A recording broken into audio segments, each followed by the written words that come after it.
ini gitu ya, Januari dari Juni, ini hutang global sudah naik lebih dari 21 triliun dolar Amerika Serikat. Nah, kenaikan ini mirip dengan lonjakan yang terjadi pada tahun 2021 pada saat COVID-19, di mana dunia itu melakukan penanganan besar-besaran tentunya terkait dengan COVID-19.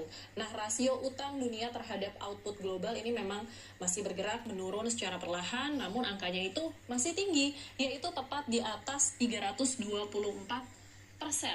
Khusus untuk pasar negara berkembang, rasionya saat ini sudah naik ke level tertinggi sepanjang masa, yaitu 242,4%. Total utang di pasar emerging juga sudah melebihi 109 triliun dolar Amerika Serikat. Dan pada saat yang sama, IIF ini juga mengingatkan bahwa tingkat pengeluaran pemerintah yang semakin tinggi termasuk untuk pertahanan bisa memperburuk kondisi fiskal di banyak negara. Dan yang perlu diwaspadai, pasar negara berkembang saat ini menghadapi tantangan pembiayaan baru sebesar hampir 3,2 triliun dolar Amerika Serikat dalam bentuk obligasi dan juga pinjaman yang akan jatuh tempo di sisa tahun 2025 ini. Oke, selanjutnya kita bahas negara-negara dengan utang jumbo. Jadi setelah melihat rekor utang global, kita lihat aja nih siapa saja negara dan juga wilayah yang menyumbang angka utang jumbo. Yang pertama di wilayah Amerika Utara menjadi kontributor terbesar dengan total hutang ini mencapai 64,3 triliun dolar Amerika Serikat. Ya, kita lihat aja ya. Amerika Serikat aja sendiri ini menyumbang 58,8 triliun atau sekitar 39% dari total utang global.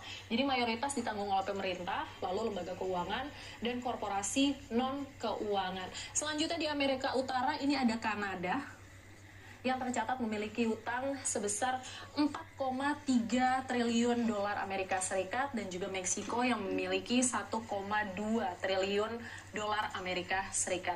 Kita beralih ke wilayah Eropa. Jadi total utang kawasan ini mencapai 35,5